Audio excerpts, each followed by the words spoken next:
Sa September 18 na sisimulan ng Justice Department ang preliminary investigation sa mga reklamo kaugnay sa mga nawawalang sabongero. Pinadalhan na ng sabinang negosyanteng si Atong Ang, aktres na si Gretchen Barreto, dating NCRPO Chief Jonel Estomo at 18 pang pulis. May unang balita si Salima Refran. Sila ang mastermind sa nawawalang mga sabongero. Sila ang utak ng lahat.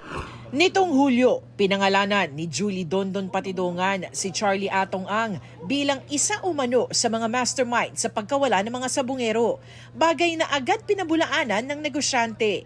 Wala kami kinalaman lahat dyan. Malalaman nyo rin na totoo, siguro. Isinilbi na ng Department of Justice ang mga sabina kay Atong Ang sa aktres na si Gretchen Barreto at 60 iba pa kaugnay sa mga reklamong multiple murder at kidnapping with serious illegal detention kaugnay ng mga nawawalang sabongero.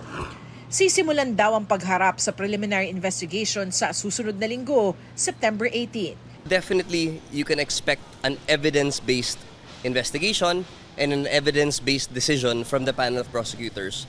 Wala po tayong kinikilingan dito, kundi yung katotohanan lang po at hustisya. Kaya we just hope that they use this avenue and this channel for their own personal quest for the truth. Wala naman po tayong ibang gusto dito kung hindi lumabas ang katotohanan.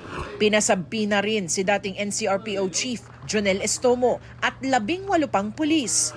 Bukod sa murder at kidnapping, nahaharap sila sa mga reklamong enforced disappearance, paglabag sa Anti-Graft and Corrupt Practices Act, direct bribery, corruption of public officials, obstruction of justice, at paglabag sa international humanitarian law.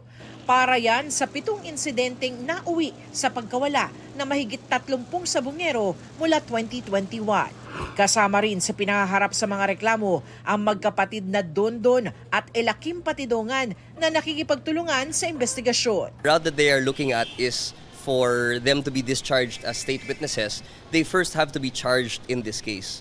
To be able to be discharged as a state witness, considering po na pasok sila sa eligibility at qualifications ng isang state witness. Kasama na po dyan na hindi dapat sila pwede maging most guilty sa kaso. Ayon sa kampo ni Ang, bukas sila sa pagkakataong sagutin ang mga akusasyong binabato ni Dondon Patidongan.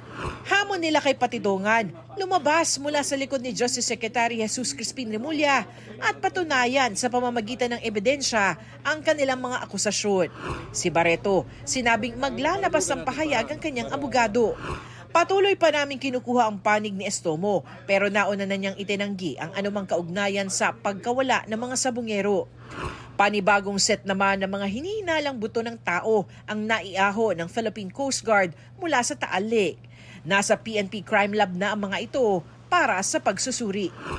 Ito ang unang balita sa Salima Refran para sa GMA Integrated News. Igan, mauna ka sa mga balita, mag-subscribe na sa GMA Integrated News sa YouTube para sa iba't ibang ulat sa ating bansa.